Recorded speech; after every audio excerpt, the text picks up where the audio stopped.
विज्ञान का जो 4 नंबर का क्वेश्चन और प्लस 6 नंबर का क्वेश्चन आता है उसका संपूर्ण हल इस वीडियो में हम आज कवर अप करने वाले हैं। ऐसे क्वेश्चन जो हर बार आपके सामने रिपीट किए ही किए जाते हैं। तो इसमें सबसे पहला क्वेश्चन आपके सामने लिख रखा, विश्व व्यापार संगठन के क्रियाकलापों का वर्णन करना है। और ये क्वेश्चन देख सकते हैं आप, किसी भी सेट में देखेंगे ये क्वेश्चन 6 नंबर में पूछा ही पूछा जाता है। ठीक है, अब इससे देखिए जो मेन मेन पॉइंट है उसी को हम यहाँ पर पूरा डिटेल में एक्सप्लेन करेंगे, उसको आप लिख के अंडरलाइन करते रहिएगा। इसमें पहला दे रखा विश्व व्यापार संगठन, मतलब जैसे आपको व्यापार करना, एक देश नहीं इसमें कईयों देश मिल के व्यापार करते हैं। जब कईयों देश मिलकर व्यापार करते हो भी अंतर्राष्ट्रीय लेवल पे, चाहे हम किस चीज़ को दूसरे देश को कोई चीज़ बेच सकते हैं, चाहे उनसे खरीद सकते हैं, तो उसी को क्या कहते हैं, व्यापार कहते हैं। ठीक, अब इनके क्रियाकलापों के बारे में तुम्हें एक्सप्लेन करना पड़ेगा। तो सबसे पहले समझते हैं क्या लिख रखा है, इंट्रोडक्शन, फिर उनके कार्यों यानी क्रियाकलाप को वर्णन करना है। तो क्या लिख रखा, विश्व व्यापार संगठन दुनिया का सबसे बड़ा अंतर्राष्ट्रीय आर्थिक संगठन है। मतलब देखा जाए तो तुम्हारे पास जो यानी विश्व व्यापार संगठन में दुनिया का सबसे बड़ा अंतर्राष्ट्रीय आर्थिक मतलब पैसा, जिसमें 164 देश सदस्यों का प्रतिनिधित्व, मतलब एटलीस्ट देखा जाए तो कितना 174 यानी 64 देश इसमें मिलकर व्यापार करते हैं।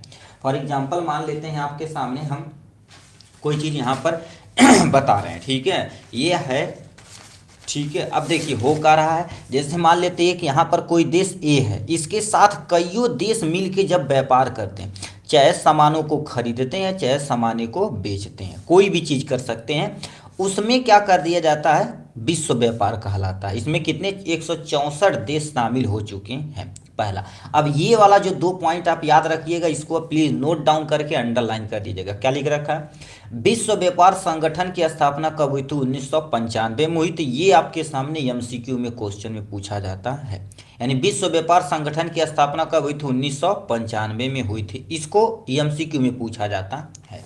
ठीक, कहेंगे सर एक ही चीज़ आप बार बार क्यों बताते हैं। देखिए आप केवल ध्यान से कॉन्सेंट्रेट होकर सुनेंगे तो जो बार बार बोला जाता है उसको एकदम अच्छे तरीके से काम कर लेंगे। नेक्स्ट में क्या लिख रखा है, विश्व व्यापार संगठन का मुख्यालय कहाँ पर है, स्विट्जरलैंड के जेनेवा में प्रेजेंट है। कहाँ पर, जेनेवा में प्रेजेंट है, इसको याद रखिएगा। जेनेवा में अभी 2025 में सीवी सेट में एक क्वेश्चन पूछा गया था। ठीक, तो ये आपके सामने क्या था, इंट्रोडक्शन विश्व व्यापार के बारे में।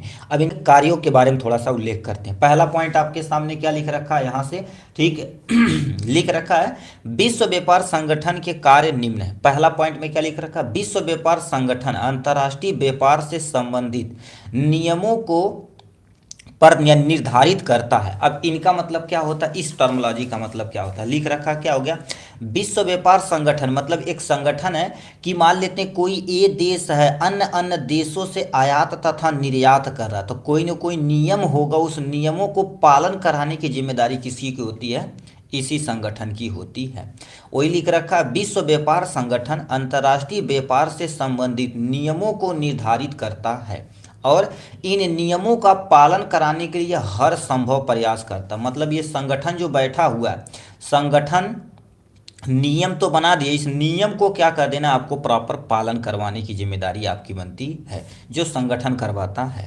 ये पॉइंट लिख रखा है यहाँ से। दूसरा पॉइंट क्या लिख रखा, विश्व व्यापार संगठन व्यापार में उदारीकरण को बढ़ावा देता। उदारीकरण क्या होता है, अब उधारी मत सोचना, उदारीकरण मतलब यहाँ पर दूसरा चीज है। उदारीकरण मतलब जैसे एक देश किसी दूसरे देश से क्या कर रहा है, व्यापार कर रहा है, तो उसमें बहुत सारे अवरोध आते हैं, क्या कर देते हैं, अवरोध आते, उसी अवरोधों को हटाने की जो प्रक्रिया होती क्या कहलाती है, आपके सामने उदारीकरण कहलाती है। अब बताओ, अवरोध है, जैसे मान लेते एक देश यानी एक देश दूसरे देश से क्या कर रहा है बाबू, विश्व व्यापार कर रहा है, तो मान लेते हैं टैक्स को लेके मान लेते कोई अवरोध है, तो सरकार के द्वारा इसको हटाया अथवा कम किया जाएगा। अब बताओ टैक्स कम हो गया तो एक देश ये जो है किसी भी देश से व्यापार कर सकता है। अब अवरोधों को हटाना यानी टैक्स को हटाना, बहुत सारी परेशानियों को हटाना, जो क्या कहलाता है, उदारीकरण कहलाता। ठीक, अब ये संगठन क्या करता है, यह व्यापार विवादों को निपटारा करता है। कहने का मतलब क्या होता है, ये जब देश, कोई एक देश है, अब दूसरे देश में मान लेते कोई विवाद हो गया, फॉर एग्जांपल मान लेते जब जरूरत पड़ी तो आप उस देश से क्या कर दिए, सामान ले लिए। अब मान लेते हैं ये जो तुम्हारे पास बी देश बैठा हुआ है, अब बी देश को क्या करना पड़ेगा, कोई चीज़ जरूरत पड़ेगी तो तुम भी उसको कुछ ना कुछ दोगे, तभी मेंटेन रहेगा। तो यानी कोई अब मेंटेन रहेगा, मान लेते नहीं देंगे तो विवाद हो जाएगा। तो उस विवादों को निपटारा कराने की जिम्मेदारी किसकी है, इसी संगठन की है। जैसे मान लेते हैं अभी, ठीक है, ये मान लेते हैं अपना प्यारा इंडिया है, ठीक है, इंडिया अब हो क्या रहा है, देखिए इंडिया मान लेते हैं आपके सामने अफगानिस्तान से, ठीक है, या आपके अफगानिस्तान से कोई चीज़ दे रहा है, ठीक। अब जरूरत पड़ी तो अफगानिस्तान भी हमको देगा, कुछ न कुछ देगा। अब बताओ इसमें नहीं देगा तो इससे दोनों में झगड़ा हो जाएगा। तो उस सब को, झगड़े को निपटारे की जिम्मेदारी यही संगठन लेकर बैठा हुआ है। तो लिख रखा है यह व्यापार विवादों का निपटारा कौन करता है, यही विश्व व्यापार संगठन, एक संगठन होती है। नेक्स्ट में क्या लिख रखा, विश्व व्यापार संगठन वैश्विक आर्थिक प्रबंध में शामिल होते हैं, मतलब वैश्विक मतलब पैसा के बारे में होता है, ठीक। नेक्स्ट में क्या लिख रखा, अन्य प्रमुख अंतर्राष्ट्रीय आर्थिक संस्था यानी संस्थानों के साथ सहयोग स्थापित करते हैं। संस्थानों का सहयोग करने का मतलब क्या होता है, एक साथ मिलकर सहयोग करते हैं जिससे हर देश उन्नति की ओर डेवलप करता है। तो आपके सामने यदि आएगा विश्व व्यापार संगठन के बारे में, तो सबसे पहले इसका इंट्रोडक्शन लिखना, इसके कार्यों का वर्णन आपको पूरा डिटेल में करना पड़ेगा। यहाँ से देख सकते हैं आपको कार्यों का वर्णन लिखा गया है। एक बार तेजी से कार्य के वर्णन के बारे में चलते हैं, पहले समझते हैं। ये विश्व व्यापार संगठन दुनिया का सबसे बड़ा संगठन है, इसमें 174 देश शामिल है। इसकी स्थापना 1995 में की गई थी। इसका मुख्यालय स्विट्जरलैंड, जेनेवा के स्विट्जरलैंड में है। इतना इंट्रोडक्शन हो गया। अब कार्य के बारे में क्या बताना है, ये जो संगठन होता है नियमों का पालन करवाता है और हर संभव प्रयास, यानी नियम को निर्धारित करता है, नियम को पालन करने के लिए हर संभव प्रयास करवाने में मदद करता है। उदारीकरण को बढ़ावा देता है, जिससे हर एक देश से क्या कर सकते हैं, टैक्स कम करेगा, अन्य चीज़ों कम करेगा, जिससे व्यापार बढ़ाया जा सकता है। व्यापार में कोई विवाद हो उसको निपटारा करने का काम करता है और यानी सहयोग भी, आर्थिक सहयोग देने में भी मदद करता है। तो ये आपके सामने पहला क्वेश्चन था यहाँ से। अब हम नेक्स्ट क्वेश्चन पे आते हैं, ठीक है। नेक्स्ट क्वेश्चन पे यहाँ पर देख सकते हैं G20 से आप क्या नहीं, G77 दे रखा। ये 2025 में सेट नंबर 7वें में पूछा, 2024 के 3 सेट में ये क्वेश्चन पूछा गया था। तो कह रखा G77 देशों से आप क्या समझते हैं। अब देखिए G मतलब ग्लोबल, 77 मतलब 77 देश इसमें शामिल हैं। अब इसका इंट्रोडक्शन लिखेंगे तो टोटल आपको कितना नंबर मिल जाएगा, 4 नंबर इजीली मिल जाएगा। ये अब क्या लिख रखा, G77 यानी G77 विश्व के 77 विकसित देशों का समूह है। अभी अपने इंडिया में देखो G20 हुआ, उसमें 20 देश शामिल हैं। तो वही चीज़ लिखा रखा है यहाँ से, विकसित देशों का समूह है, पहला पॉइंट। दूसरा, जो ठीक है, जो क्या कर देती है, अपनी अर्थव्यवस्था को तेज गति प्रदान करने के उद्देश्य में संगठित होते हैं। मतलब हर एक देश, 77 देश मिलके क्या कर देते हैं, तेज गति से उन्नति करवाना, तेज गति प्रदान करने की जिम्मेदारी इन्हीं को होती, क्योंकि ये सब मिल के बहुत ज़्यादा अच्छा काम करेंगे जिससे हर देश उन्नति की तरफ रुख करेगा।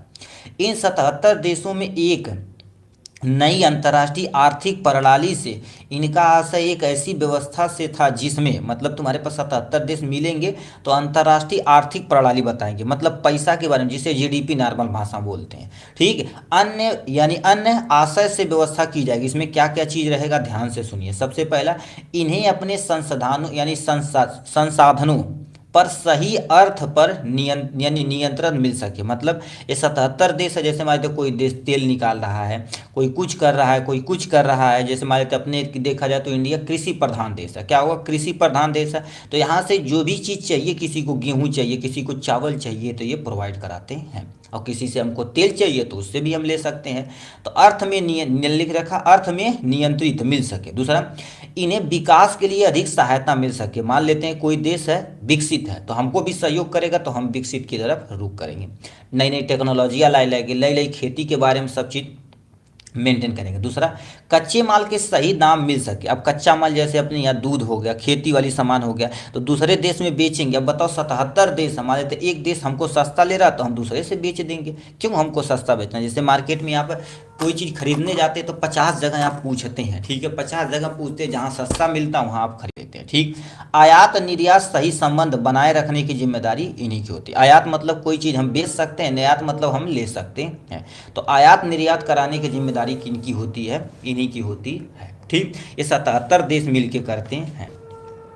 अब यहाँ से तुम्हारे पास क्या लिख रखा है, ठीक है, यहाँ पे आते हैं। नेक्स्ट क्वेश्चन यहाँ से देखिए, ऐसे बहुत अच्छा अच्छा क्वेश्चन पूछा गया।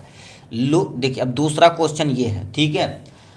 अब आते हैं, लोकतंत्र शासन की अन्य व्यवस्थाओं को बेहतर है, इसको स्पष्ट करना। लोकतंत्र क्या होता है? जैसे अपने यहाँ लोकतंत्र मतलब जिसको हम क्या बोलते हैं, राधे राधे भाई, ठीक है। अब देखिए क्या, लोकतंत्र शासन की अन्य व्यवस्थाओं का वर्णन करना तुमको अच्छे तरीके से। ऐसे देखिए क्या लिख रखा, लोकतंत्र को अन्य शासन प्रणालियों से बेहतर माना जाता है क्योंकि इन शासन व्यवस्था में कुछ ऐसे गुण पाए जाते हैं जो अन्य शासन में नहीं होते। कहने का मतलब अपना देखा जाए तो लोकतंत्र जो संविधान के द्वारा चलाया जाता है, ठीक। दुनिया में कोई भी व्यक्ति है यदि भारत का रहने किसी भी कोने में, तो सबसे पहले वो धर्म नहीं, पहले वो भारतीय कहलाएगा, फिर वो कोई भी कहलाए उससे लेना देना नहीं है, ठीक। तो पहले भारतीय ही कहलाएगा। तो अब इसमें जनमत पर अधिकार, मतलब लोकतंत्र का पहला मुख्य उद्देश्य क्या होता है? जनमत पर अधिकार, मतलब यह शासन जनता के समान इच्छा के अनुसार चलाया जाता है और प्रत्येक व्यक्ति इच्छा को ध्यान में रखते हुए, मतलब जैसे तुम्हारे पास अभी संविधान कोई भी चीज़ निर्णय ले तो हर एक व्यक्ति की इच्छा के अनुसार ही काम करेगा। जैसे मान लेते अभी कोई बिल पारित हो, तो जैसे मान लेते हैं अभी देखिए दिल्ली में हुआ था, कुत्ते को पकड़ के शेल्टर में डाला गया था, तो बहुत सारे जनता के भावनाओं को ठेस पहुंचाने के बराबर है, क्योंकि वो भी एक देखा जाए तो जीव जंतु है, हमारे ही से वो पल रहे हैं भाई, ठीक है। तो उनको क्या कर दिया, नहीं पारित हुआ, दोबारा हमने विरोध कर दिया, विरोध करके क्या कर दिया, उसको खत्म कर दिया। तो ये प्रत्येक व्यक्ति की इच्छा में ध्यान रखते हुए तुमको मेंशन करना पड़ेगा। तो ये लिख रखा है आपके सामने यहाँ से, यस, ये लिखा वही, यह शासन जनता के समान इच्छा के अनुसार चलाया जाता है और प्रत्येक व्यक्ति इच्छा को ध्यान में रखते हुए काम किया जाता है। पहला पॉइंट। दूसरा पॉइंट में क्या लिख रखा है, उत्तरदायी और जिम्मेदारी वैध शासन व्यवस्था। क्या लिख रखा, लोकतंत्र में वैधिक तरीके से जनता अपनी सरकार चुनती है, मतलब कोई भी लोकतंत्र में बैठा हुआ व्यक्ति, देखिए वैधिक तरीके से जनता अपनी सरकार चुनती है। जैसे हम अपने मत के अनुसार क्या कर देते हैं, लोगों को वोट देते हैं तो वो सत्ता में बैठ के हमारी समस्याओं को दूर करते हैं। अतः सरकार की जन कल्याण के प्रति उत्तरदायी तथा जिम्मेदारी होती है, मतलब सरकार देखा जाए तो हर एक जन वाले व्यक्ति के प्रति क्या करना चाहिए, प्रति उत्तरदायी और जिम्मेदारी होना, ये सरकार की पहली इच्छा होती है। समानता और लोक यानी लिख रखा, समानता और स्वतंत्रता का पोषक। लोकतंत्र के अंतर्गत जाति, वंश, रंग, धर्म, लिंग आदि का भेदभाव करना एक कानूनन अपराध है। देखो साफ साफ लिखा, भेदभाव नहीं किया जा सकता कि वो काला है, गोरा है, इस जात से आता, ऊंच जात से आता, नीच जात से आता, ये देखा जाए तो एक मानवता का बहुत बड़ा खराब चीज़ है। देखिए भाई, आप कहेंगे वो मुस्लिम है, वो हिंदी है, हिंदू है, वो ये है, वो है, भाई ये सब चीज़ बहुत बड़ी खराब चीज़ें होती हैं। अब देखिए, अभी तुम्हारा ब्लड निकाला जाए तो भैया ब्लड क्या रहेगा, लाला रहेगा, उसमें हीमोग्लोबिन रहेगा, WBC RBC, ऐसा नहीं उस पर खून में लिखा रहेगा हिंदू है, खून में लिखा रहेगा मुस्लिम है। ये सब चीज़ एक बहुत खराब भावना है। तो हमें क्या, जाति से थोड़ा सा उठ के काम करना है। जैसे बड़ी बड़ी उन्नत देश जैसे जापान हो गया, चाइना हो गया, वो सब जाति पात पे नहीं, टेक्नोलॉजी पे, बट अपना देश तो जान ही रहे हैं आप, ठीक है। वंश हो गया, रंग हो गया, धर्म, लिंग आदि का भेदभाव नहीं किया जाना चाहिए। अतः सभी नागरिक क्या होना चाहिए, अपने यहाँ, यदि इंडिया में है तो इंडियन है, पहले भारतीय हैं, ठीक। तो वही चीज़ आपको एक्सप्लेन करना पड़ेगा। ये 6 नंबर का क्वेश्चन पूछा गया था आपके सामने यहाँ से, ठीक। अब हम नेक्स्ट क्वेश्चन की तरफ रुख करते हैं, एक दो क्वेश्चन और हम बताते हैं, ठीक है। एक दूसरा क्वेश्चन बनाते हैं यहाँ पर गांधी जी के जो सबसे फेमस है, ठीक है। यहाँ पर हम अभी इसको एक गांधी जी के द्वारा चलाए गए सत्याग्रह आंदोलन के बारे में बताते हैं यानी गांधी जी के द्वारा जो आंदोलन चलाया गया था उसके बारे में, जो बहुत ज़्यादा पूछा जाता है। इसको प्लीज़ आप नोट डाउन करते रहिएगा, कि स्क्रीन शॉट ले लीजिएगा, बट आप समय है तो जल्दी जल्दी नोट डाउन कर लेंगे तो काम, अपनी भाषा में लिख देना। इस क्वेश्चन को मेरे भाई प्लीज़ ज़रूर से ज़रूर नोट डाउन कर लेना। इसमें हम 3 सत्याग्रह आंदोलन बताएंगे जो गांधी जी के द्वारा चलाया गया था। एक आपके एग्जाम में हूबहू सेम टू सेम रखा गया है। क्या लिख रखा? गांधी द्वारा चलाए गए, गांधी जी द्वारा चलाए गए 3 सत्याग्रह आंदोलनों के कारण और परिमाण को बताना है। अब समस्या है, सबसे पहले सत्याग्रह क्या होता है। जैसे लिख रखा, देखिए सत्य और ग्रह, ठीक है। नॉर्मल देखा जाए तो ये आपके सामने क्या लिख रखा, सत्य और सत्याग्रह हो जाएगा, ठीक है। मतलब सत्य की मार्ग पे चल के, अब गांधी जी के बारे में यदि सोचेंगे तो बेचारे ऐसे एक व्यक्ति थे, बिना बंदूक बिना हथियार उठाए बहुत सारा युद्ध जीत लिए थे। अब क्या लिख रखा, सत्याग्रह का अर्थ है सत्य पर दृढ़ता से रहकर सत्य के लिए आग्रह करना। मतलब सत्य पे रख कर उसी पे दृढ़ रहे, मतलब चाहे जान जाए पर वचन न जाए अपना, ठीक है। राम जी का ये वचन है, उनका कहना था कि जान जाए पर वचन न जाए। किसी व्यक्ति को आप वचन दे दीजिए, उस समय पर आप एग्जैक्ट पहुंचिए ही पहुंचिए, कभी भी उनसे झूठ न बोलिए, हमेशा सत्य के मार्ग पे चलिए, ठीक है। तो सत्य का अर्थ क्या होता है, सत्य पर दृढ़ रहकर सत्य का आग्रह करना सत्याग्रह कहलाता है। यह बिना हिंसा किए विरोध करने का एक तरीका था। हिंसा मतलब तुम्हारे पास, इसमें हम मार फौदारी कुछ नहीं करेंगे, ठीक है। हिंसा का विरोध किए यानी क्या होगा, देखो लिख रखा बिना हिंसा किए, मतलब बिना मार धाड़ बंदूक के, केवल चुपचाप शांति से बैठ के क्या कर देते हैं, एक विरोध करने का तरीका था। गांधी जी ने इसे सामाजिक तथा राजनीतिक संघर्ष का तरीका बना लिया जाए। गांधी जी हमारे जो थे, इन्होंने क्या कर दिया था, जहाँ जगह कहीं बंदूक नहीं उठाए थे भाई, ये न तो कहीं कुछ भी उठाए थे, ठीक है, हथियार नहीं उठाए थे। राजनीतिक संघर्ष का तरीका बना लिए थे। जहाँ जहाँ ये धरना दिए थे, मोस्ट ऑफ द केस में क्या कर दिए थे, ये जीत लिए थे। अब 3 सत्याग्रह आंदोलन का डिफाइन करना। पहला सत्याग्रह आंदोलन आपके सामने चंपारण। अब ये जो क्वेश्चन है मैप में भी पूछा जाता है, एमसीक्यू भी इससे बनता है, ठीक। गांधी जी ने 1917 में बिहार के ठीक है, बिहार के कहाँ पर, चंपारण में नील की खेती करने वाले किसानों को अंग्रेजों के शोषण से बचाने के लिए सत्याग्रह आंदोलन किया था। अब ये जो लिखा गया सुनिए ध्यान से, देखिए पहले वहाँ पर अंग्रेज थे, ठीक है। अंग्रेज क्या करते थे, किसानों को बाध्य करते थे किसकी खेती के लिए, नील की खेती के लिए, ठीक। नील की खेती के लिए, अब बताओ जैसे हम आपसे बोल दें कि आप केवल गेहूं खेती करिए, धान का खेती करवा गोली मार दे, ऐसा हो सकता है नहीं, तो आपकी आर्थिक व्यवस्था बहुत सारा हो जाएगा खराब। तो अब वहाँ पर गांधी जी क्या कर दिए थे, अनशन किए थे, कब, 1917 में। अब देखिए शोषण करने से उनको किसानों को बचाए थे, जिससे हर एक, अब इनकी सत्याग्रह में किसान की क्या हो गई, जीत हो गई थी। फिर किसान के द्वारा जो सोर्स यानी अंग्रेजों के द्वारा शोषण किया जा रहा था, वो कहीं अब शोषण नहीं भाई, चाहे जो अपनी खेती उगा सकते हैं, तो यही बोला गया। तो देखो गांधी जी ने 1917 में बिहार में नील की खेती करने वाले किसानों को अंग्रेजों को शोषण से बचाने के लिए किया गया था। इसका परिणाम क्या हुआ था, अब देखिए परिणाम क्या होता है, इसका परिणाम यह हुआ कि किसान अब नील खेती करने के लिए बाध्य नहीं है। अब जबरन तुम खेती नहीं करा सकते, जो भी मर्जी चाहे जो भी करा सकते, अब किसान अपना खुद कर सकता है। यह किसान अपनी इच्छा अनुसार नगदी खेती ऐसी खेती होती है जो डायरेक्ट पैसा देता है आपको। जैसे आपके सामने गन्ना हो गया, गन्ना आप अब बताओ कितना तुम चूसोगे, ज़्यादा नहीं खा पाओगे, इसको हम बेच के नगद पैसा लेंगे। कपास हो गया, ठीक है, ये आपके सामने कपास हो गया, इससे हम डायरेक्ट खेती करेंगे, ठीक। कपास तुम कितना कपड़ा बना सकते हो, कंपनी तो बेचनी ही पड़ेगी। मान लेते हैं आपके सामने चाय पत्ती हो गया, चाय पत्ती कितना चाय बनाओगे, ये सब नगदी खेती के अंतर्गत आते हैं। मतलब पैसा, इसको बेच के तुरंत आपके हाथ में नगद पैसा आ जाएगा। तो नगदी खेती यानी नगदी फसल की कृषि को रोक यानी करने के लिए स्वतंत्र थे। अब कोई भी व्यक्ति कोई भी खेती कर सकता है। ये चंपारण का सत्याग्रह आंदोलन था। अब हम आते हैं नेक्स्ट पे, क्या हो जाएगा, खेड़ा सत्याग्रह आंदोलन। 3 सत्याग्रह, और याद रखना एक तो कंफर्म पूछा ही पूछा जाएगा। अब क्या लिख रखा, आपके सामने लिख रखा खेड़ा सत्याग्रह आंदोलन। इसमें गांधी जी 1918 में गुजरात में किसानों को भारी लगन यानी टैक्स माफी दिलाने के लिए किया गया था। अब देखिए गुजरात में क्या किए थे, किसानों पर टैक्स लगा दिया गया था तगड़ा अंग्रेजों के द्वारा। फिर गांधी जी वहाँ पहुंचे हीरो बन के, रियल हीरो है ये, सोच सकते हो, ठीक है। अब वहाँ पर क्या कर दिए, देखो वहाँ पर गए तो अब देखिए फिर अब किसानों को भारी लगन से माफ़ी दिला रही, क्योंकि उनको टैक्स ज़्यादा देना पड़ता है, दिक्कत हो जाएगी, किसान आदमी कहाँ से पैसा दे पाएगा। तो अंग्रेजों के द्वारा फिर आंदोलन शुरू हो गया था, ठीक, कब, 1918 में, ठीक। फिर इसमें जीत हुई। अब देखो क्या लिख रहा है, अंग्रेजों ने 1919 में जब, यानी क्या लिखा, जब्त की गई जमीन किसान को वापस कर दे। मतलब पहले क्या होता था कि ये मान लेते हैं ये आपके सामने इतनी खेती है, ठीक, अब जरूरत पड़े तो टैक्स पे क्या करें, अंग्रेज कब्जा कर लेते थे कि भाई हमारी खेती अब तुम करो जबरदस्ती। जैसे हम आपके गाय आपके घर में गाय भैंस थी तो अच्छा लगा उनको उठवा ले जाते थे, ठीक है।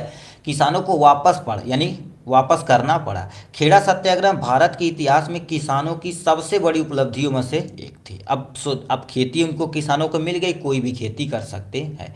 ये दूसरी खेती थी, कहाँ पर की गई थी, गुजरात में की गई थी। अब क्वेश्चन में पूछेगा खेड़ा सत्याग्रह आंदोलन, मैप वाला, मैप में पूछेगा खेड़ा सत्याग्रह आंदोलन कहाँ किया गया था, गुजरात में याद रहेगा तो आप मैप में मेंशन कर देना। इस टाइप से क्वेश्चन पूछा जाता है।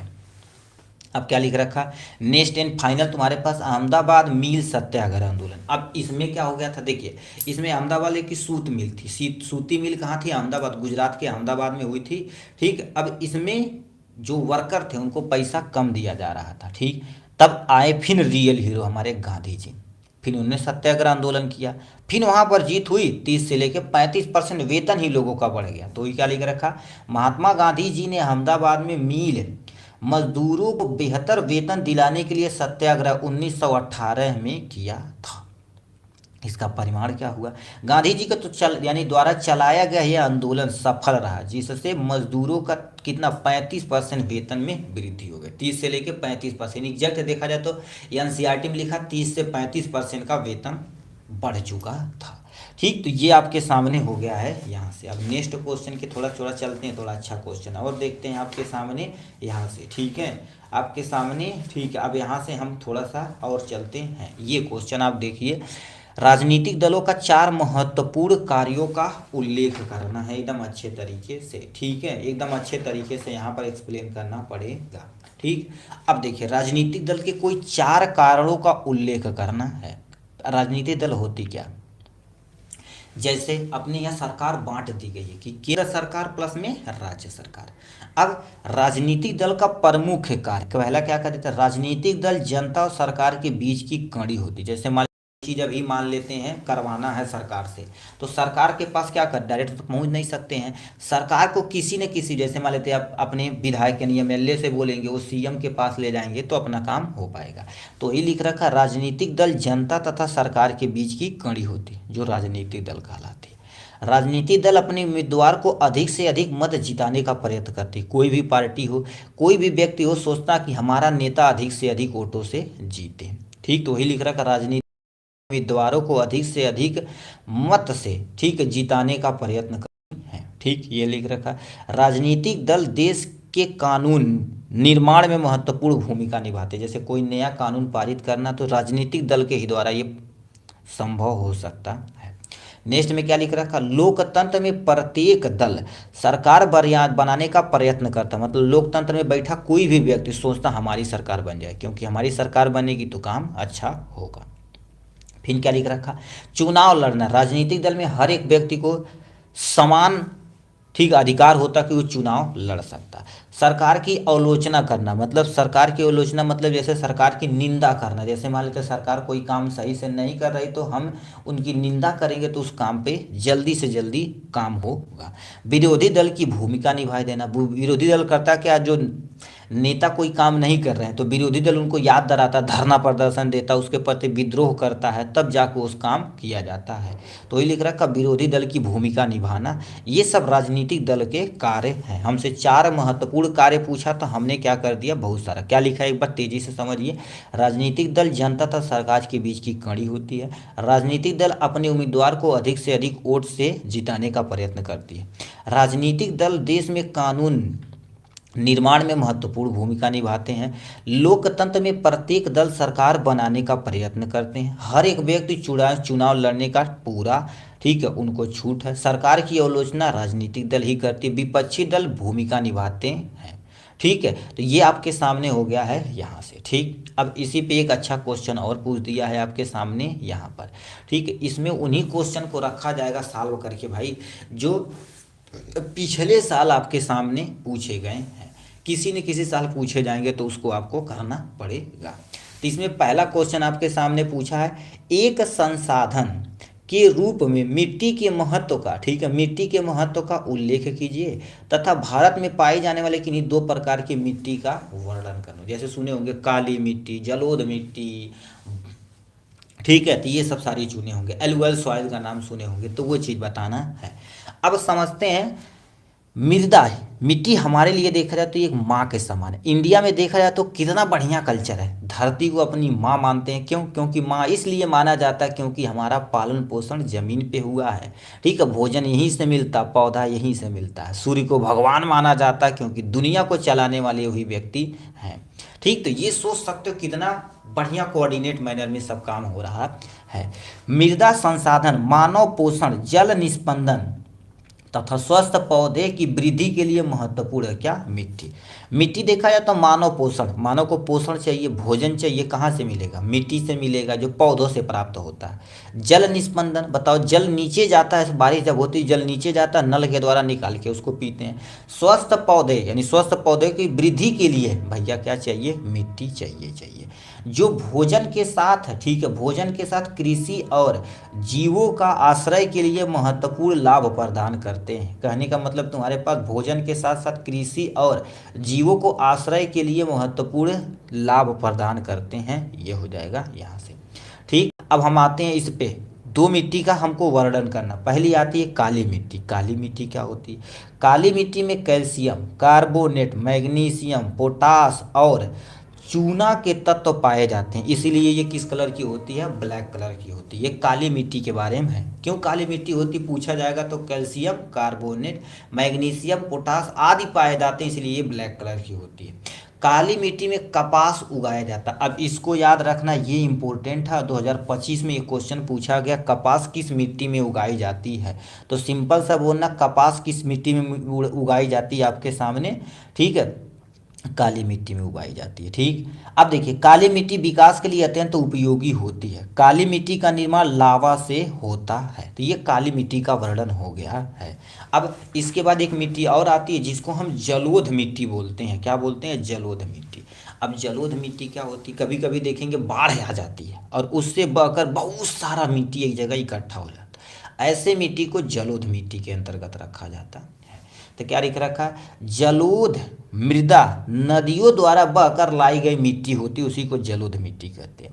यह मिट्टी खेती के लिए बहुत उपजाऊ होती है। क्यों? क्योंकि बहुत जगह पानी से भरपूर होती है, उसमें मॉइस्चर होता है, अच्छे न्यूट्रिशन होते हैं, ठीक है। यह मिट्टी यानी यह मिट्टी तुम्हारे पास क्या कर देती? धान हो गया, गन्ना के लिए अत्यंत उपयोगी होती है।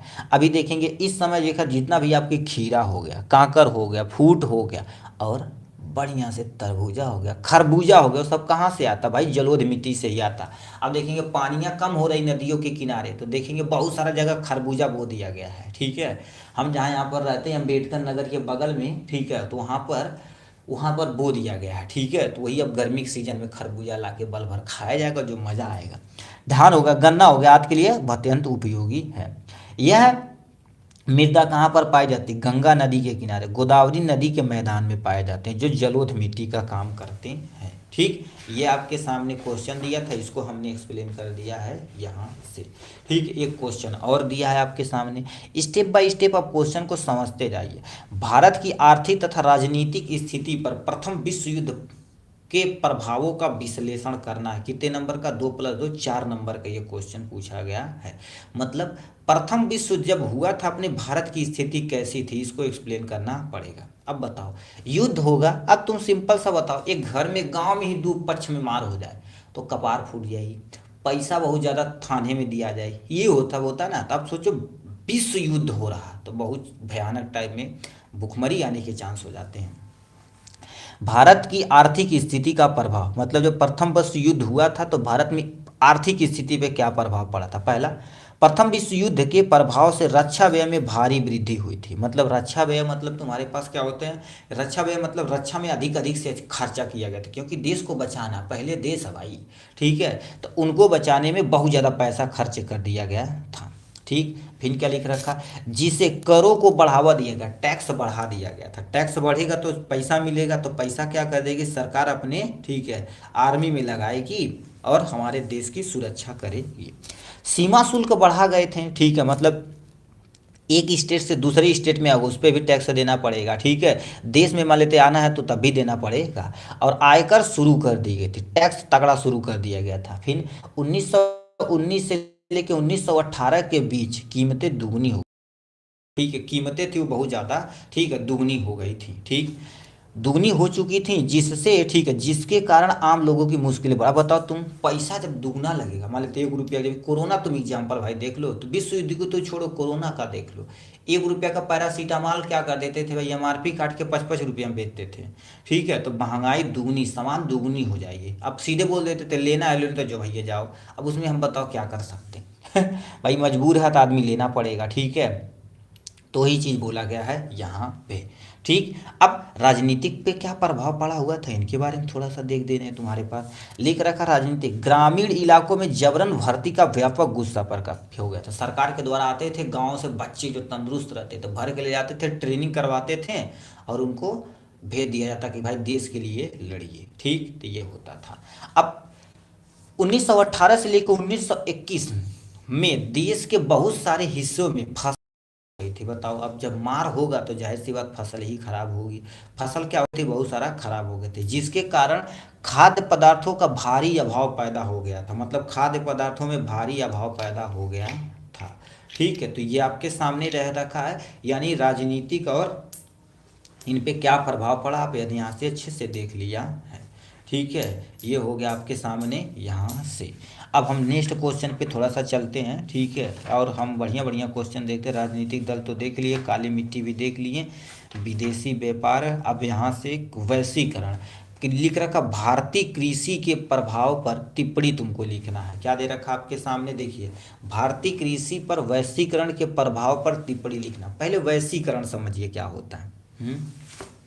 क्या लिख रखा, वैश्वीकरण से हमारा तात्पर्य यह है कि विश्व के अनेक देशों का आर्थिक, राजनीतिक, यानी सामाजिक और सांस्कृतिक क्षेत्र एक दूसरे से निकट आ जा सकते। कहने का मतलब वैश्वीकरण मतलब एक देश कईयों देश से जब संबंध बनाता है उसको वैश्वीकरण बनाते हैं। अब बताओ, जब संबंध तुम बनाओगे तो क्या क्या देखोगे, उसकी आर्थिक स्थिति को मेंटेन करेंगे, पैसा के बारे में, राजनीतिक वहाँ से बहुत सारे अच्छी चीज़ें सीखेंगे, सामाजिक वहाँ के समाज के कैसे लोग हों उनके बारे में जानेंगे, और संस्कृति, जैसे अपने भारत का संस्कृति देखा जाए तो सर्वोपरि माना जाता है। अनेक देशों के अलग अलग कल्चर होते हैं, तो ये लिख रहा है राजनीतिक क्षेत्र एक दूसरे से निकट आ सकता है, ठीक। अब देखिए, निकट आ जाते, वैश्वीकरण के कारण विभिन्न चीज एक देश से दूसरे देश आने जाने लगती है। अब बताओ, जैसे मान लेते हैं तुम्हारे पास एक देश से दूसरे देश आयात हो गया, जैसे मान लेते हैं अभी सऊदी अरेबिया से हम क्या कर देते हैं, तेल ले लिए, आईफोन ले लिए, ये सारी चीज़ें, तो वो तुम्हारे पास क्या बोलते हैं, आने जाने लगी, जिससे उच्च कोटि की चीज़ों ही बाजार में टिक सकेगी। जैसे आम अपने देश देखा जाए तो अपना देश क्या होता है, बहुत सारे देश को सप्लाई करता है, कौन, आम, ठीक है।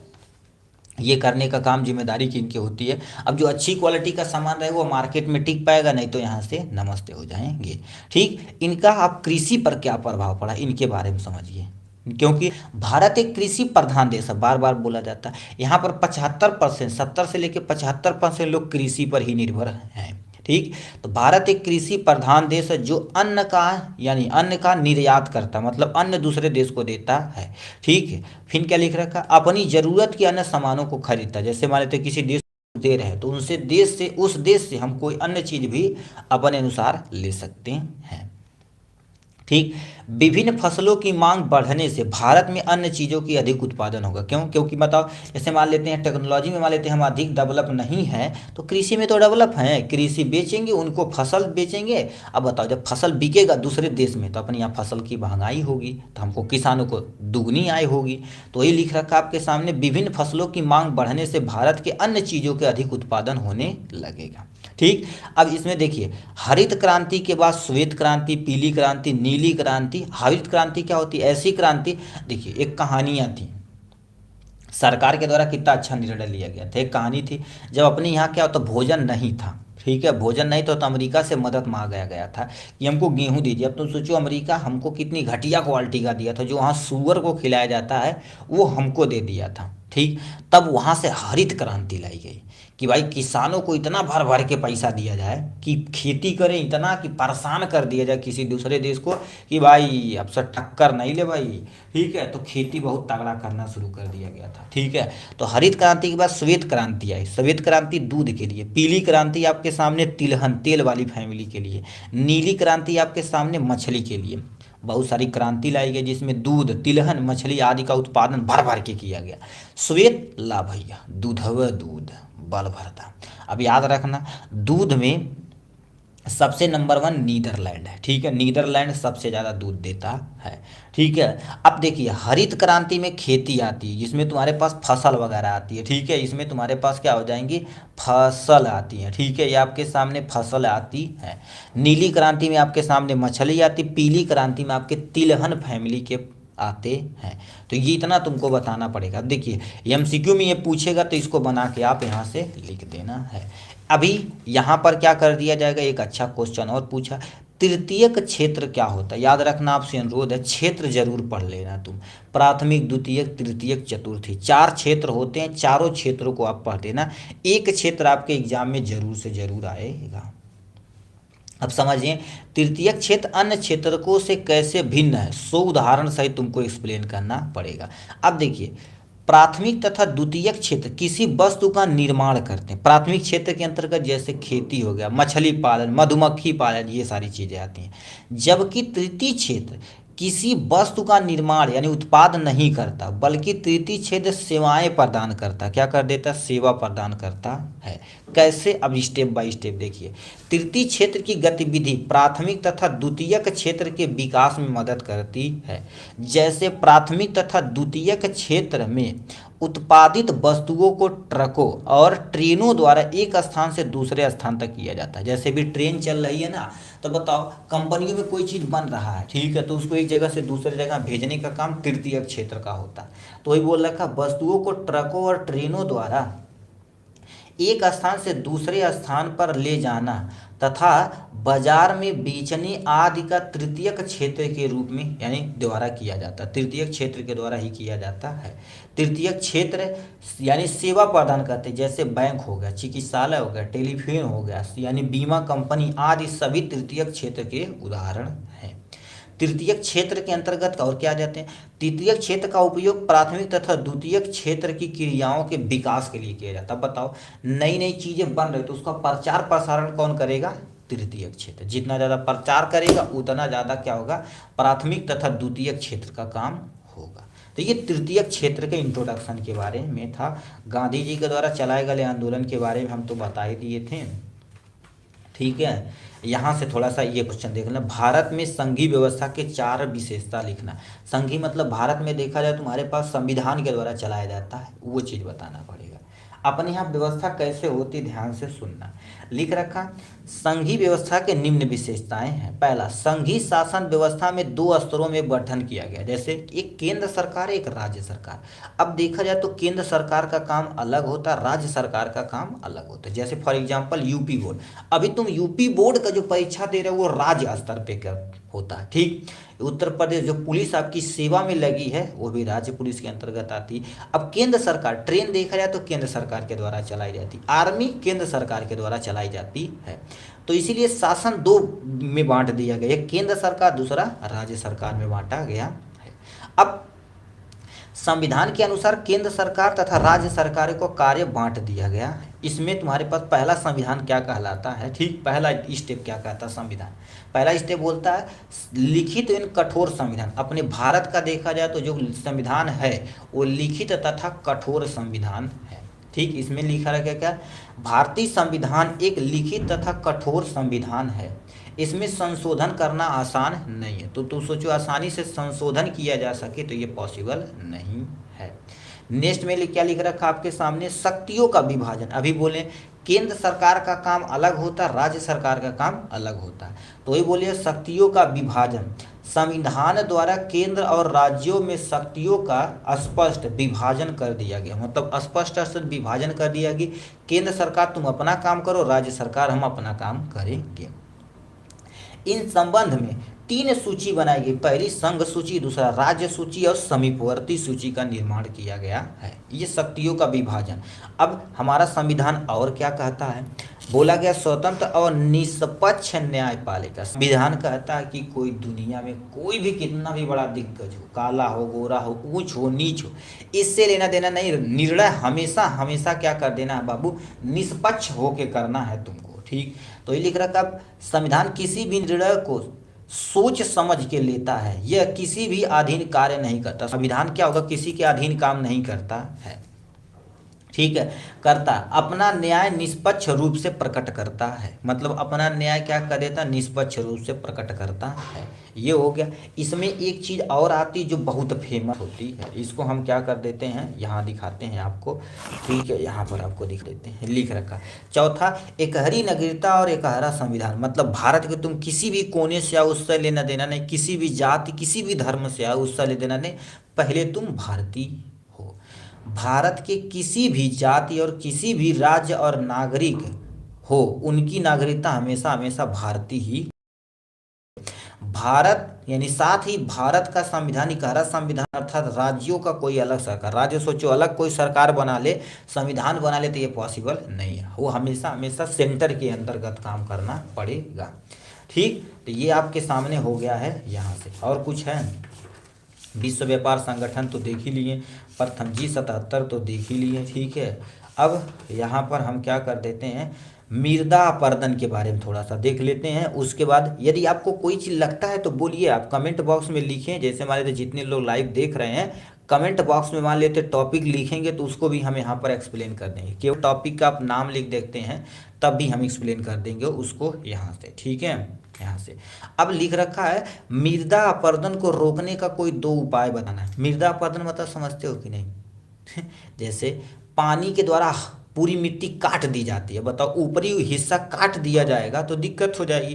तो मृदा अपरदन क्या होता है, बहते हुए जल, हवा, जीव जंतु की क्रियाकलापों द्वारा भूपट की ऊपरी उपजाऊ मिट्टी की परत कट जाने को मिट्टी का कटाव या मिट्टी का अपरदन कहते हैं। कहने का मतलब, कभी कभी देखते हैं हमारी जो खेत की ऊपरी परत होती है, ऊपरी परत पे ही उपजाऊ मिट्टी पाई जाती है। मान लेते पानी आए, पूरा ऊपरी मिट्टी हटा ले, ठीक, तो बताओ उपजाऊ खत्म हो चुका है। जैसे अभी मान लेते खेत में तुम मट्टी खना दोगे तो देखेंगे अगले साल फसल सही से नहीं होगी। क्यों? क्योंकि हमारे फसल के सबसे ऊपरी ही परत क्या कर देता है बाबू, हमको उपज बनाता है। अब वही कट जाए किसी भी कारण से, चाहे हवा के द्वारा, चाहे जल के द्वारा, चाहे किसी जल जंतु के द्वारा कट जाए, उपजाऊ मिट्टी क्या होगी, परत कट जाए, उसी को ही मिट्टी का कटाव या मृदा अपरदन बोलते हैं, ठीक। मृदा अपरदन को रोकने तथा यानी मृदा के उपजाऊपन को बनाए रखने को ही मृदा संरक्षण कहलाता, मतलब उसको बचाने की जो प्रक्रिया होती है मृदा संरक्षण कहलाती है। अब इसका कैसे कैसे तुम बचाव कर सकते हो, पहला पॉइंट क्या दे रखा है, बचाव करने के लिए कईयों कारण दिया गया है।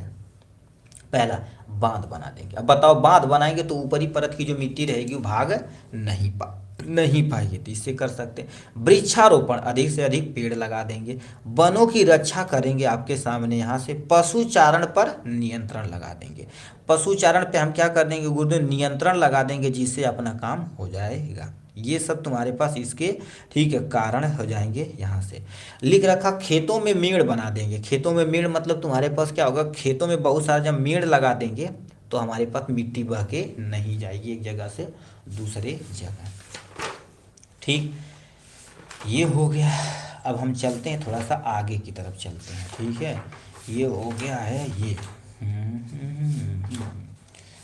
व्यवस्था। अब यहाँ से 1-2 क्वेश्चन और समझते हैं, उसके बाद अपनी सेवा समाप्त करते हैं। वन संरक्षण क्या होता है, वन जीव संरक्षण क्या होता है। वनों की रक्षा करना ही क्या कहलाता है गुरुदेव, वन संरक्षण कहलाता है। बस काम खत्म। जल संरक्षण कहे तो जल की रक्षा करना जल संरक्षण कहलाता। वन की संरक्षण करने के लिए कहे तो वन की जो रक्षा करना वन रक्षण कहलाता है, ठीक। अब देखिए क्या क्या लिख रखा है, स्टेप बाय स्टेप आप देखिए यहाँ से।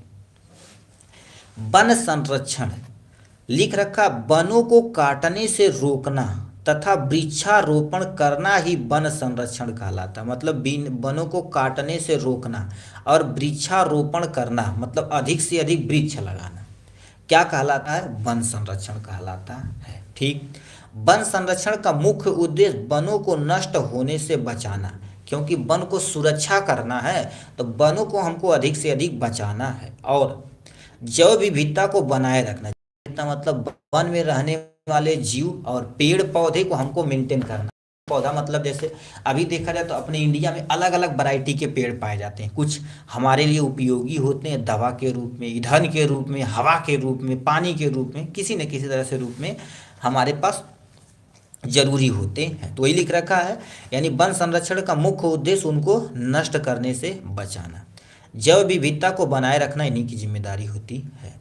वन संरक्षण से पर्यावरण संतुलित बना रहता। वन संरक्षण से हम क्या कर सकते हैं? पर्यावरण को बचा सकते हैं। वन संरक्षण पर्यावरण संतुलित करना।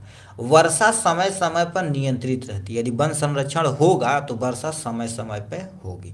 इसीलिए बोलते हैं ना, अधिक से अधिक पेड़ लगाओ। याद रखना, अपनी जिंदगी में कम से कम 2-4 पेड़ जरूर लगा देना। ठीक है, एक पेड़ एटलीस्ट देखा जाए तो पूरी जिंदगी में 10 लोगों को ऑक्सीजन दे सकता है। ठीक है, तो देखिए नहीं मन कर रहा हो ऐसा पेड़ तो खाने वाला कोई लगा दीजिए। आम हो गया, अमरूद होगा, अच्छी अच्छी क्वालिटी का अमरूद आम आता है, उसको लगा दीजिए। ठीक, जिससे वर्षा समय समय पर होगी। पहले देखेंगे मानसून बनता तो बढ़िया से बारिश होती थी, झमझमा झमझम। अब तुम रियल देखो, अभी हम रियल आपको बताते हैं यहाँ से। अब रियल तुम घटना देख सकते हो, कहोगे रियल हाँ है। ठीक है, अब तुम बताओ ये है। अब इस समय देखा जाए तो आपके सामने जनवरी खत्म हो चुकी है। इस समय क्या चल रही है? आज 1 फरवरी है। क्या हो गया? 1 फरवरी। अब तुम बताओ, देखेंगे थोड़ा थोड़ा गर्मी स्टार्ट हो गई है। अब मार्च से देखिए, मार्च से ठीक है गर्मी, मार्च हो गया, अप्रैल हो गया, मई हो गया, जून हो गया, आपके सामने जुलाई हो गया, उसके बाद आपके सामने अगस्त हो गया, सितंबर हो गया और अक्टूबर है। इतना महीना 1 2 3 4 5 6 7 7 7 8 महीना इस समय गर्मी पड़ रही है। क्यों? क्योंकि पेड़ सब लोग काट रहे हैं। ठीक, अब तुम सोचो गर्मी की हालत इतनी, बरसात अब की देखा जाए तो लास्ट में जाके थोड़ा बहुत हुई थी। ठीक है, तो इसीलिए वन जितना पेड़ जितना अधिक लगाएंगे उतना ज़्यादा क्या होगा? लिखने का तरीका बता दीजिए। इसी तरह से एग्जाम में लिख देना भाई। देखिए, अब कह रहे हैं लिखने का तरीका, मान लेते हैं वन संरक्षण आएगा, आप अच्छे से हेडिंग डाल के ऐसे बढ़िया से देखो, इंट्रोडक्शन लिख दिए, बचाव के काम लिख दिए, बस काम हो जाएगा। ठीक है, तो इसी तरह से आपको लिख देना है। तो लिख रखा है वन जीव जंतुओं का आवास सुरक्षित रहेगा, क्योंकि वन जीव कहाँ पर रहते हैं? वन में ही रहते हैं। उनको सुरक्षित करना हमारी जिम्मेदारी बनती है। पेड़ लगाएंगे तो उनको आवास मिलेगा। अब बचाव के लिए क्या करना पड़ेगा? वनों को हो रही अंधाधुंध कटाई को रोकना है। मतलब वन को जो कटाई हो रही उसको हमको रोकने की जिम्मेदारी हमारी बनती है। ठीक, अधिक से अधिक वृक्षारोपण यानी बल भर पेड़ लगाइए, जितना हो सके जिंदगी में उतना पेड़ लगाइए, जरूरी है। तो ये वन संरक्षण के बारे में था।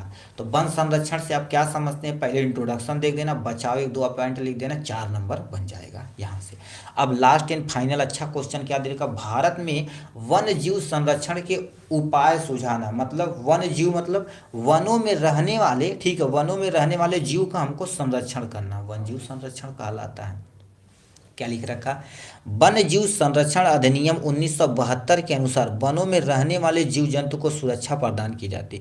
मतलब सरकार के द्वारा एक अधिवेशन बनाया जाता 1972 में जो चलाया गया था। ठीक, इसमें वन में जो भी जीव जंतु है, न तो तुम शिकार कर सकते हो, कोई भी चीज़ वन में कुछ करने से पहले, किसी भी जीव को नुकसान कराने से पहले इसको आप टांग लेंगे, फॉरेस्ट डिपार्टमेंट वाले।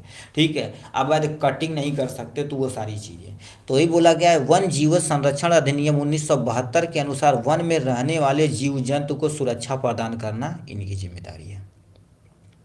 भारत में वन्य जीव संरक्षण के लिए राष्ट्रीय उद्यानों और क्या लिख रखा? अभयारण्यों की व्यवस्था की गई। मतलब राष्ट्रीय उद्यान मतलब तुम्हारे पास क्या बड़े बड़े नेशनल पार्क बनाए गए। देखेंगे, याद रखना, नेशनल पार्क में जो भी जीव जंतु रहते हैं उनको किसमें? पिंजड़े में नहीं रखा जाता, वन में छोड़ दिया जाता है। तुम घूमने जाओगे ना तो तुमको क्या कर दिया जाएगा गुरुदेव? गाड़ी में बंद करके एक जगह से दूसरे जगह तुमको घुमाया जाएगा। देखेंगे गड़ियों उड़ियों के ऊपर शेर वेर भी चढ़ जाते हैं। ठीक, अवैध शिकार पर कड़े कानून लगा देना, मतलब कोई भी शिकार करे तो उस पर बहुत तगड़ा एक्शन लेना चाहिए। ठीक है, तो उसको हमको क्या कर देना, रोकना चाहिए। ठीक, तो वही लिख रखा है, अवैध शिकार पर कानून लगा देना चाहिए। जैसे अभी मोर को मारोगे तब भी जेल जाओगे, नील गाय को मारोगे तब भी जेल जाओगे, गाय को मारोगे तब भी जाओगे। तो ये सब कानून बनाया गया है जो बहुत ही जरूरी है और स्ट्रिक्ट होना चाहिए इसके प्रति। ठीक है, जैसे शेर को मारोगे तो हमारा सर हिंदी पढ़ाते हैं आप, ठीक है, हिंदी भी करा दिया गया है, एक आध दो पेपर करा दिया जाएगा। ठीक है, ये हो गया। फिर क्या लिख रखा आपके सामने, वन जीव में, यानी लिखे वन संरक्षण और वन में रहने वाले जीव जंतु के प्रति लोगों में जागरूकता फैलाना, प्राकृतिक आवास की रक्षा करना। मतलब तुम्हारे पास लोगों को बताना कि ये जीव हमारे लिए कितना जरूरी है। जैसे सांप है, तो सांप के देखा जाए जहर से बहुत सारा दवाइयाँ हमारे पास बनती है जो हमारे ब्रेन पे वगैरह पे काम करती है। तो ये सबको बनाए रखने के काम इनका होता है। जागरूकता फैलाना, प्राकृतिक आवासों का, ठीक है, आवासों का रक्षा करना इनका काम होता है। प्राकृतिक वन जीव के महत्व और उपयोगिता बताना, लोगों को बताना कि ये जीव हमारे लिए बहुत जरूरी है, क्यों, उसके बारे में बताना पड़ेगा। यानी उपयोगिता, जैसे अभी वन जीव में होने वाले क्या होगा, बहुत सारे उपयोग बताना पड़ेगा हमको यहाँ से। ठीक, तो ये हो जाएगा यहाँ से। ठीक है, अब यहाँ से एक क्वेश्चन और देख लीजिए, महामंदी का क्या आशा है। ये भी बड़ी बड़ी अच्छा क्वेश्चन पूछा जाता है, ये पिछले साल भी पूछा गया था 3 सेट में। महामंदी क्या होता है, ठीक, इनके बारे में समझिए आप। कहते हैं यार मंदी आ गई हो, बड़ा पैसा वैसा तो मिलता नहीं है, तो उसी को महामंदी बोलते हैं जब बड़े लेवल पे हो जाती है। तो क्या लिख रखा है, महामंदी का क्या असर, इसके प्रमुख कारणों तथा प्रभावों के बारे में बताना पड़ेगा। तो कितना नंबर मिलेगा, 6 नंबर आपको पूरे अच्छे तरीके से ये क्वेश्चन करेंगे तो मिलेगा। अब क्या लिख रखा, ध्यान से सुनिए। महामंदी से तात्पर्य आर्थिक गतिविधियों में भारी गिरावट, उद्योग के बंद होने, व्यापार में कमी और व्यापक बेरोजगारी से है। महामंदी मतलब क्या लिख रखा, आर्थिक गतिविधियों में भारी गिरावट, यानी पैसा के बारे में देखा जाए तो भारी गिरावट हो जाती है। ठीक, उद्योग बंद होना, बड़े बड़े जो तुम्हारे पास फैक्ट्रियां हैं जो किसी चीज़ का प्रोडक्शन कर रही हैं वो बंद हो जाना। ठीक, वो बंद हो जाना। अब व्यापार में कमी है, व्यापार में कमी मतलब तुम्हारे पास क्या होगा, जैसे कोई चीज़ आप व्यापार कर रहे हैं वो मंदा चल ही नहीं रहा है, ठीक, उससे हो सकता है। अब व्यापार यानी व्यापक बेरोजगारी, मतलब हर एक व्यक्ति बेरोजगार हो जाना, इसी को महामंदी बोला जाता है। 1929 में महामंदी विश्व का सबसे बड़ी आर्थिक मंदी में से एक थी। 1929 में देखा जाए तो भारत की सबसे बड़ी महामंदी को माना जाता है। ठीक है, महामंदी आपके सामने ये दिया गया है। नेक्स्ट में क्या लिख रखा, इसके प्रमुख कारणों में अमेरिका में अति उत्पादन, शेयर बाजार, सट्टेबाजी, बैंकिंग व्यवस्था में कमजोरी और अंतर्राष्ट्रीय व्यापार में अधिक गिरावट शामिल थी। कहने का मतलब क्या होता है, इसका प्रमुख कारण क्या था, अमेरिका में अति उत्पादन, कोई चीज़ बहुत ज़्यादा उत्पादन हो गया था। शेयर बाजार, सट्टेबाजी में चले जाना, मतलब जैसे बड़े बड़े बड़े कौशुकार होते हैं, जैसे फॉर एग्जांपल तुम पेन ही के बारे में लो, बड़े कौशुकार इस पेन को पूरा डैम्प करके कंपनियों से खरीद लेंगे, मार्केट में हाहाकार मच जाएगा इसके लिए। हाहाकार बच जाएगा तो अब ये जो बेचा गया है, अब इसको हाहाकार बच जाएगा तो इसको हम 1 के बदला 2 रुपये में बेचेंगे, तो डबल करके बेचेंगे, वही चीज़ है। बैंकिंग व्यवस्था में कमजोरी, क्योंकि पैसा ही नहीं रहेगा, क्योंकि महामंदी हो गई, लोग बैंकों में नहीं जा रहे हैं, तो पैसे में कमी हो जाएगी, तो जिससे बहुत ज़्यादा महामंदी का कारण बन सकता।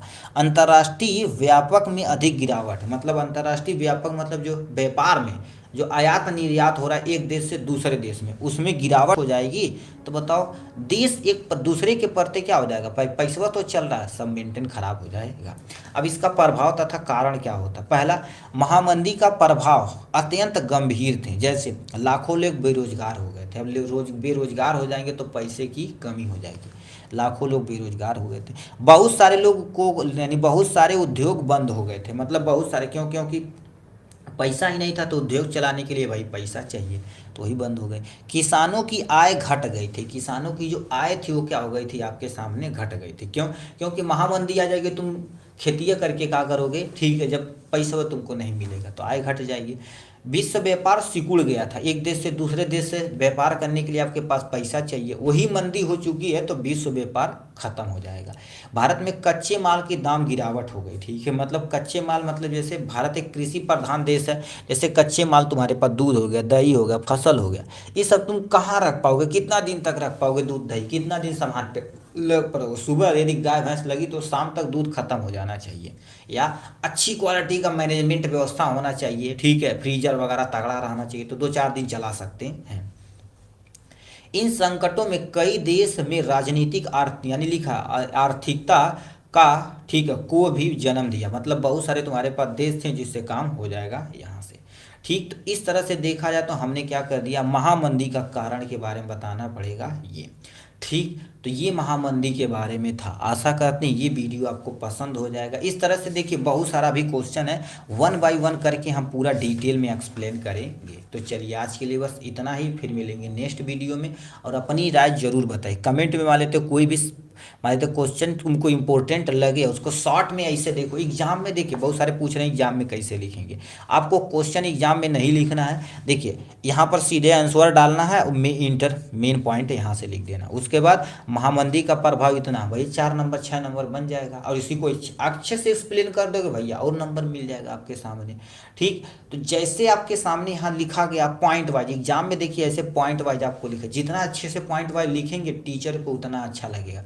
कहानियां तुम कितना भी लिख दो तो मज़ेदार नहीं होता, कोई चीज़ पॉइंट में लिखा रहता तो भन भन भन भन देखते ही आपके माइंड में कॉन्सेप्ट। उसी तरह से देखिए पढ़ने के लिए देखिए क्या होता है, बहुत सारा तुम पढ़, पर एग्जाम में जिस तरह से तुम लिख के आओ जैसे अट्रैक्टिव हो, अट्रैक्टिव मतलब ऐसा होना चाहिए कि टीचर देखते ही आपका पसंद हो जाए और नंबर दे दे। इस टाइप से आप लिखें तो ज़्यादा सूटेबल रहेगा। ठीक, ये कैसा लगा अपने कमेंट, अपना राय कमेंट बॉक्स में जरूर लिखिएगा। कोई भी डाउट हो, कोई क्वेश्चन छूट गया हो तो आप यहाँ से भी बहुत सारा एक एक स्टेप करेंगे तो उसको कमेंट में जरूर लिखिएगा, उसका निवारण किया।